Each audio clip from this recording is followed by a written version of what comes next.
Já, góðu vinir,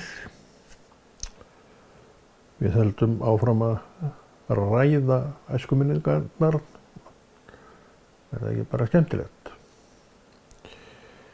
Jú, er það ekki bara skemmtilegi? Það er nokkuð fyrir okkur þó við séum að rifja upp æskun okkar. Við eigum okkar æsku og allir okkar sögur og kannski æskubrek og allt saman það sem voru kannski ekkert endilega æskubrek, heldur gert í fullir alvöru þó að það allt saman svona breytist með árunum. Það er nú bara eitt af því sem að þroskinn kemur með, að hann svona breytir því sem var að gerast og sem við tókum alvarlega og gerðum í fullir alvöru, og svo sáum við að þetta voru bara svona kannski uppi til það að vera kjánalæti. En þetta er bara barnið. Þetta er bara barnið sem við vorum einu sinni og það gerði þetta vegna þess í raun og veru það hafði það ekki vit á neinu öðru. Og það er svo merkilegt með þetta líf og hvernig þessi maður þroskast og hann sérstaklega vex frá þessu öllu saman og upp í það að vera fullorðin manneskja. Og tíminn frá því að þú ert barn og til þess tíma sem að þú verður fullorðin manneskja, að það er ekki langur tími. Ef þú horfir til þinna eigin æsku ára þá sérðu að óskup var þetta nú allt saman stutt í annan endan.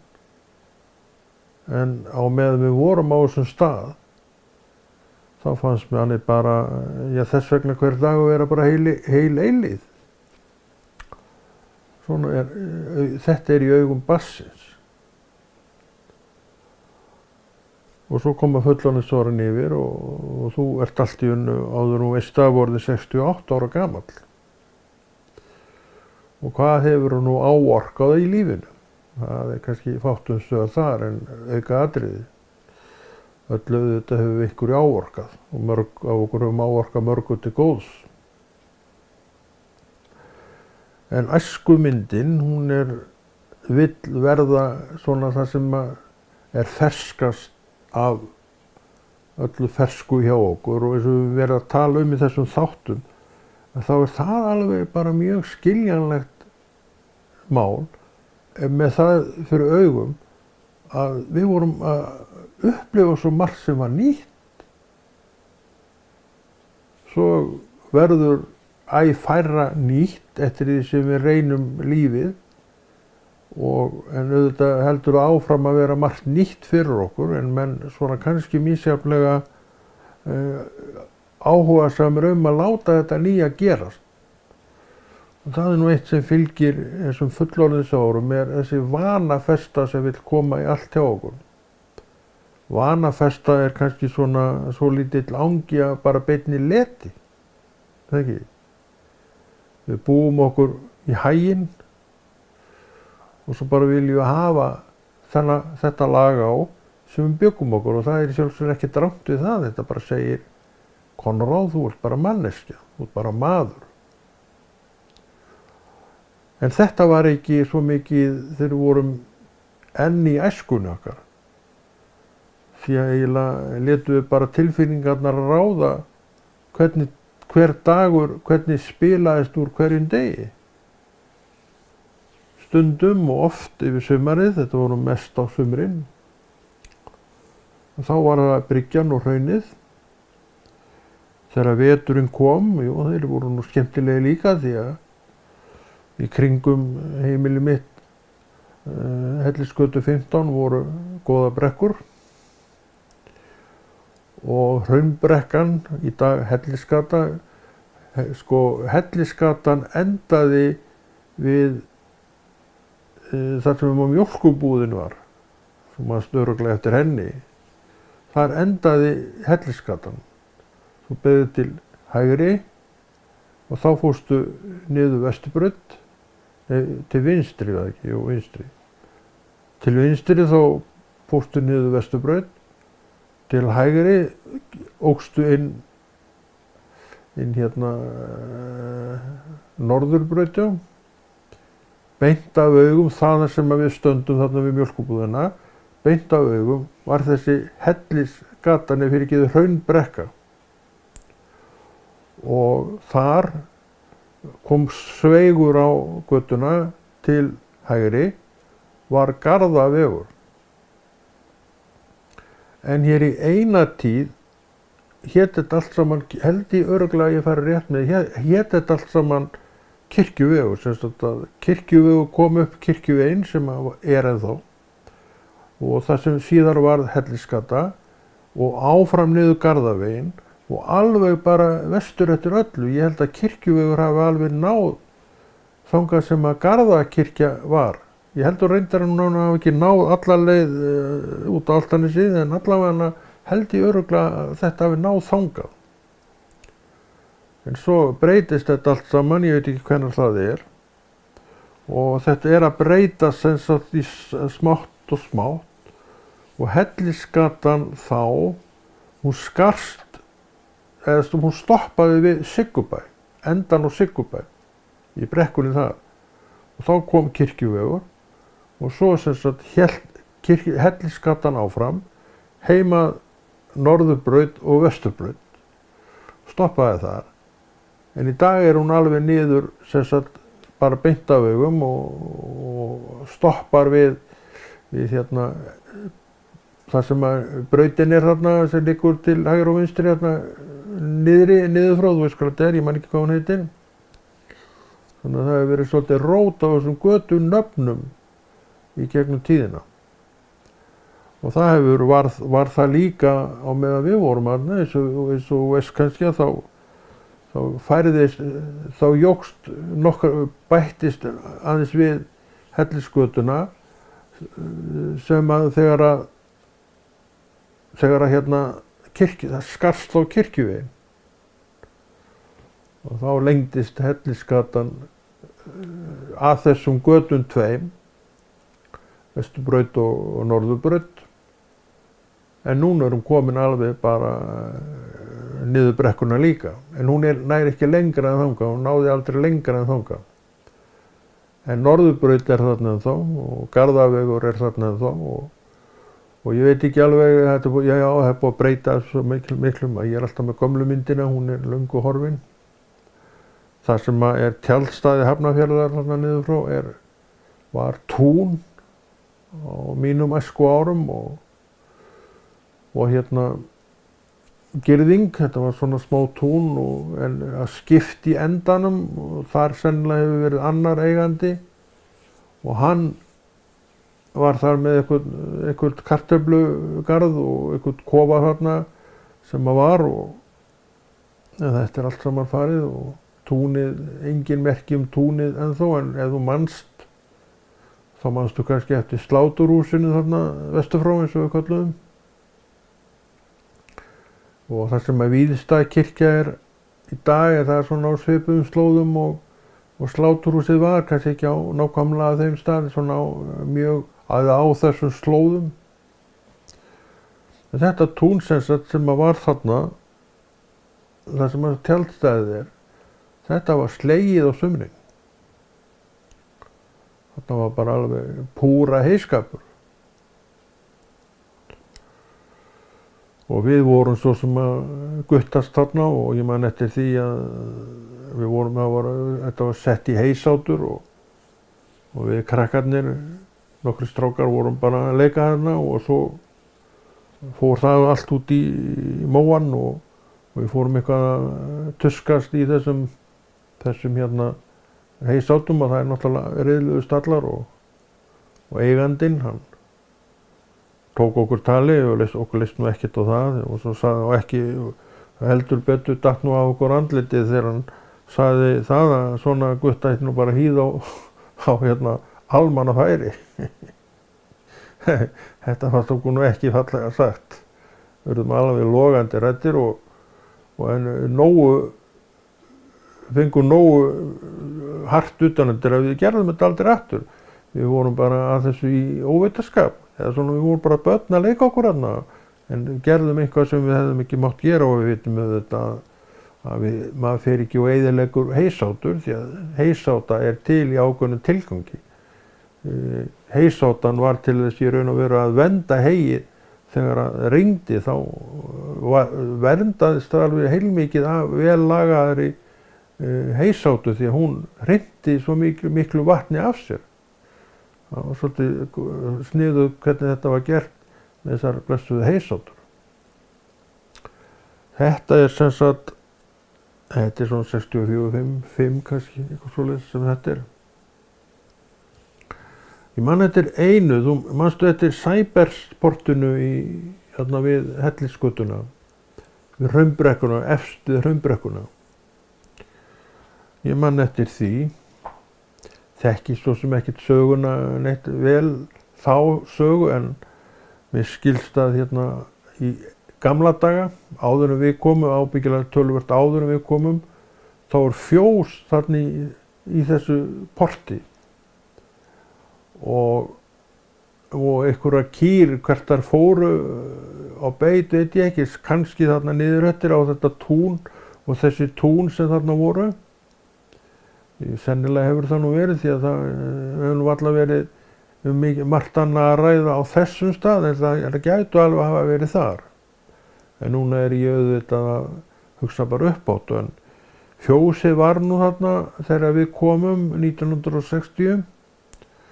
En það var náttúrulega að sjálfsögðu engu gripir þar og með þetta port þarna á þessum tíma það var eiginlega ekkert gert þarna nema einhverju muni eftir því að þarna hefur verið spilaður einhverju knattleikir og ég held að það hefur verið eftir 70 eða eitthvað svoleiðis. Sjálfur man ég ekki eftir neinum fótboltaleikjum þar en ég man eins og fram hefur komið vel eftir á róluvellinum þarna niður frá það sem að safnið í dag og þetta safnsvæði í dag fyrir þetta safn sem að Og einu sinni man ég eftir því að það var þarna einhver skúr, þetta nú allt í gámum en það var ekki þá, þetta var einhver svona tréskúr og minnir hann nú verið á hjólum. Ég held að menn hafa nú verið að draga þetta svolítið á eftir sér. Þess að þetta voru, ég gátu að hafa verið kaffiskúrar eða eitthvað sem var. Nema í þessum skúr var þetta geymsla. Og það var lás á honum og ég man vel eftir þessum skúr og það var lás á honum en einn daginn þá komum við þarna tveir félagarnir að, eins og við gerðum oft, við löpuðum bara að og fórum að kannski reyna að kíkja á glugga eða eitthvað svona en þá skúrinn opinn og það bara allt upp á gátt og við förum þarna inn í skúrinn og það ekki neitt í honum og við vissum svo sem ekkert hvað hafði verið þarna inni nema að það kemur svo í ljós að inn í þennan skúr var brotist og það tínt út sem að var þarna inn í þessu skúr sem voru við dínamittúpur og við náttúrulega sáum að það var ekkert inn í honum en við vissum ekkert hvað hafði verið þarna inni og okkur var það sjálf sér ekkert það nema að þegar við förum út og þá sér okkur einn strákur að það var Konni og annar til sem að fara út úr þessu skúr sem alveg rétt, við vorum þarna inni og svo það kemur það í ljós að þessum dínamittúpum var stolið og það sem við sáustum fara láða beinast við að við værum þó bara þjófarnir sem við vorum ekki, það kom það í ljós seinna að svo var ekki.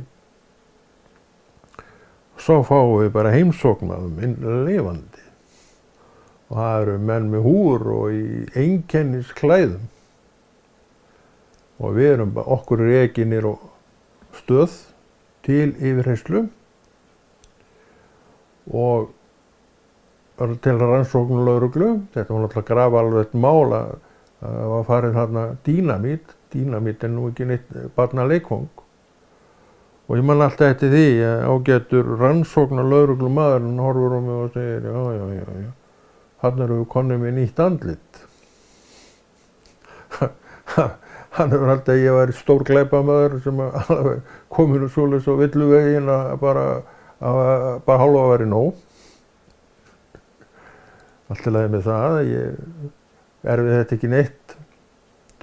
Og svo byrjar hann að yfirheyra okkur, eða mig, við vorum í sitt hvora lagi. Það aldeiligt að þið eru búin að spinna saman söguna, það leist nú ekkert á þess að guttamaður. Því að ég sagði náttúrulega bara mína sögu og vinur minn, hann sagði nákvæmlega sömu sögu. Við vorum ekkert búin að sammælast eitt eða neitt, en við bara lýstum því sem við sáum og við sáum það sama. Og þetta fannst honum alveg bara stór undarlegt og hvernig við höfum skáldað saman söguna til þess að segja löggunni. Þetta var það sem þeir sögðu. En þetta var bara sannleikurinn sem við sögðum og við bara lýstum því hvernig það var en við hins vegar fórum inn í þennan skúr, muniði það. Og þannig að þó einhver hafi bent á okkur þar alveg rökrétt með það sem hafði gerst. En það sem hann strákari vissi ekki að við gerðum það ekki. En hann sá engan nema okkur fara út. Þetta var þá bara svipað leit, þessi sem framdi verkið hefur þá verið bara aðeins undan okkur. Hvenær veit ég ekkert og kemur ekkert við.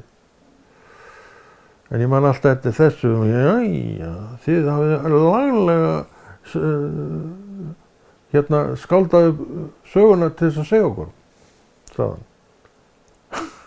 En þetta var ekki skáldskapur. Við lýstum þessu bara báðir það sem við sáum. Þannig við vissum ekki einu sinni af því að þetta væri eitthvað í gangi. Og svo allt í lagi með það, og svo held ég nú geta svona samfort á nokkurn veginn það, við værum ekki stórglæpamenn, strákarnir, og þeir slepp okkur. Ég held að nú verið búin að samfærast það að þessir væru ekkert sekari frekar en flugan í glugganum. Svo einhverjum 2-3 dögum seinna, þá kemst það upp hver þetta var. Þá var það engin krakki. Það fullorðið maður, ég man þetta rétt. Ég man eftir því að hann sagði, þetta lögreglumaðurinn, vinur minn, hann sagði, þetta alveg stórhættulegur drengur, þetta eins og marsipan í laginu, sagði hann, ég mun eftir marsipannu, og var ekki með svona lakkrísjúp og einhverju gumsi inn í, og já, marsipannu, já, þið geti bitið í þetta, og þá býtið þið nú ekki í neitt meira, sagði hann, þetta var springur þetta. En þannig var það nú, við sáum nú aldrei þessar yndislegu dínamíttúpur og sáum ekki litin á þeim eða neitt, þannig við vissum ekki neitt. Flugan á glugganum við sennilega vita meira en við þetta. En þetta var nú þá, ég man alltaf eftir því, hann leit þetta alvarlegum augum og sá þetta andlit og sagði að það bara komið nýtt andlit í jobbinn. Þá var hann að meina í þjófagengið. Það var náttúrulega, hefur alltaf verið eitthvað svoleiðis í gangi og það var líka þá eins og öllum öðrum tímum. En svo kom hið stanna í ljós og við náttúrulega, það var ekkert rætt meira þetta. Þetta bara svona, það rifjaðist upp hjá mér að þetta hafði aldrei neinn áhrif á mig og ég var aldrei neitt fúll út í þennan ágæta strák sem ég vissi alveg hver það var og var ekkert að erfa það neitt við hann og ég náttúrulega, hann greiði bara sá okkur koma út og það var bara sannleikur málsins. Við fórum inn í þennan skúr og svo þegar við fórum út og þá hann þarna á vappinu og lætur svo vita því að Konni og þessi ágæti vinur hans hafi verið þarna og hann sá ekki annað, vissi ekki annað en að við varum þá bara dínamíts þjófarnir. Svona nú misskilningurinn. Svona nú stundum misskilningurinn. Nema hvað, ég man nú ekki alveg af hverju þetta var geymt þarna í þessu porti eða hvað þeir voru að sprengja, kannski verið að sprengja fyrir einhverju nýju húsi einhvers staðar, það var nú verið að byggja þarna held ég niður á Þórólfsgötunni eða var það eitthvað búið að byggja það allt þá, ég man það ekki, en allavega eru þeir með þetta þarna og í þessum skúr sem Hespulás var fyrir, þetta var nú ósköp ræfilslegt allt saman og það þurfti nú ekki öflugt vopn til þess að komast þarna inn og enda kom það í ljós að það var gert. En ég held nú að dínamittúpurnar hafi nú allar skilað sér. Þetta svona, geti hafa verið 68, 69. Við erum ekki neinn börn þegar þetta já, geti hafa verið eitthvað á því róli. Ég held örugglega að þetta sé fyrir 1970, geti hafa verið 68. Þannig að við að sjálfsögðu erum ekki neinn börn en heldur engin gamalmenni. Þannig var nú það. Svo var þetta bara fjarlægt og skúrinn fjarlægður og ekkert að vera í þessu yndislega cybersporti frekar en oftast nær áður. En þarna var einhvern, já það var fjós þarna einu sinni og það voru þarna margar svona bílskúrshurðir, stórar og miklar bílskúrshurðir fyrir rútur eða vörubíla eða hvað þetta var. En hvenar það allt saman var og ef það var þarna veit ég ekkert ég veit ósköp lítið umfangið þarna á þessu cybersplani sem við kölluðum það. Allavega einhverjir af okkur kölluðum þetta cybersplan. Það getur vel verið að hafa heitið eitthvað annað og verið kallað eitthvað annað. Svona í mínu minni þetta þannig. Og það sem ég heyrði hefði verið fjós þarna og mjólkandi kýr þarna. En þetta var allavega fjós á sínum tíma. Og þetta hús stóð við endan vinstra megin þegar þú komst inn á þetta plan. Beint framundan voru þessar stóru hurðir, einhverja 4-5 sem voru 2-3 metra háar, 3-4 metra háar og 2-3 metra breiðar. Þetta voru stórar hurðir, greinilega ætlaði fyrir einhver stór tæki. Það verður gaman svona að vita einhver meiri deili á þessu ágæta cybersplani. En þetta var nú sagan handtöku okkar þegar einhver sá okkur fara út úr þessum skúr og þá kom það í ljós að þarna hefði verið dínamítstúpur. Þetta stundum svo hvernig dagarnir eru svolítið skrítið stundum. Löggan sagði, æja, það komið ný andlit hérna í þjófaheiminn.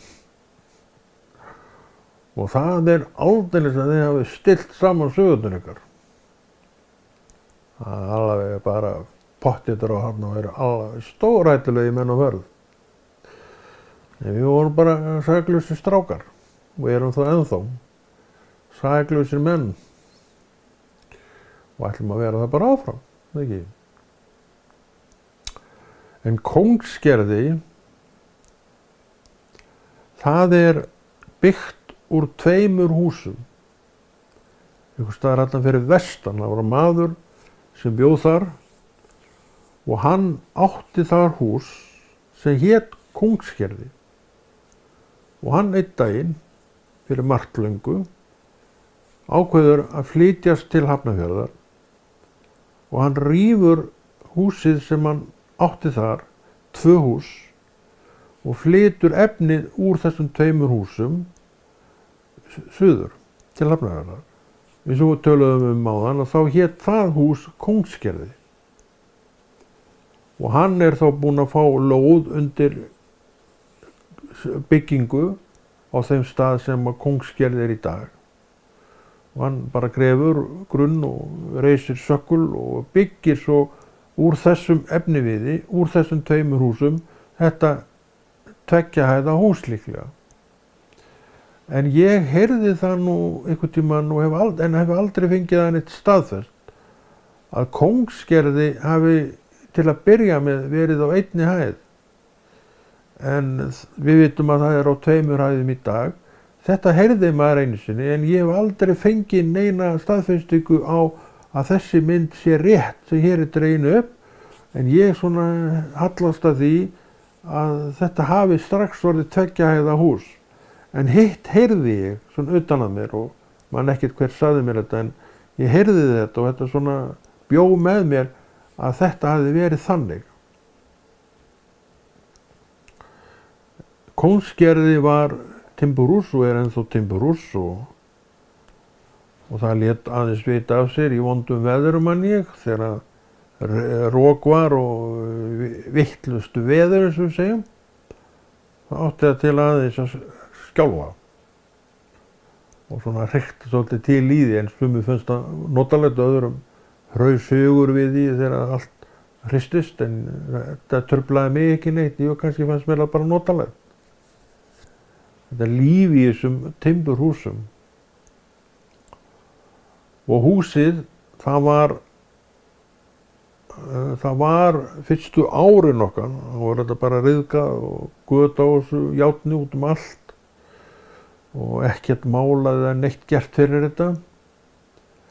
Fyrr heldur en, hvenær er það, 67, 8, þá skipt járn á suðurhlið og vesturhlið. Gömlu gluggarnir, þeir héldu sér og ég held að þessir gömlu gluggar, allavega eru þeir ennþá eins og þeir líti út þá, en nýju gluggarnir sem komu þegar járn var skiptum, var svona stór gluggi og svo opnarlegt fag þarna í hægra megin í hverjum glugga. Svona öðruvísi gluggar en voru. Gömlu gluggarnir voru svona í kross. Gluggarnir í þessu húsi voru orðnir mjög lélegir og við fluttum þaðan 76 held ég örugglega, já 76, og þannig var það nokkuð langt síðan að 76 leið. En húsið stendur þarna ennþá og lóðin er eiginlega alveg, hún er bara eins og hún var. Þarna var í mörg ár rekið barnaheimili. Og þessi kona, hún rak þetta barnaheimili, ég held, hún hafi bara rekið það með miklu myndarskap, og að því þetta var þessi starfsemi, þá var girt af fyrir framan bæði uppgangurinn upp á efri hæðina og neðri hæðina var frá sama stað, eða segja það voru þarna 2 hurðar og önnur var inn til okkar á neðri hæðinni og hinn var stigan upp á loft. Og þegar þetta barnaheimili kemur, þá reist girðing sem sagt frá þeirri hurð yfir í bílskúrinn sem tilheyrir húsinu beint á móti okkur, sem tilheyrir norðurbraut, vesturbraut fyrirgefið. En það allt saman farið núna því að barnaheimilið er hætt. Ég held að þetta sé bara venjuleg íbúð í dag, en mér skilst að þetta sé allt saman óbreytt. Ég hef nú ekki komið þarna inn síðan að við bjöggum þarna, við fluttum 76 eins og ég segi áðan. Ég hef ekkert komið þarna inn síðan, en ég hef alltaf langað til þess að kíkja þarna, bara til þess að svona rifja upp einhverju úr fortíðinni.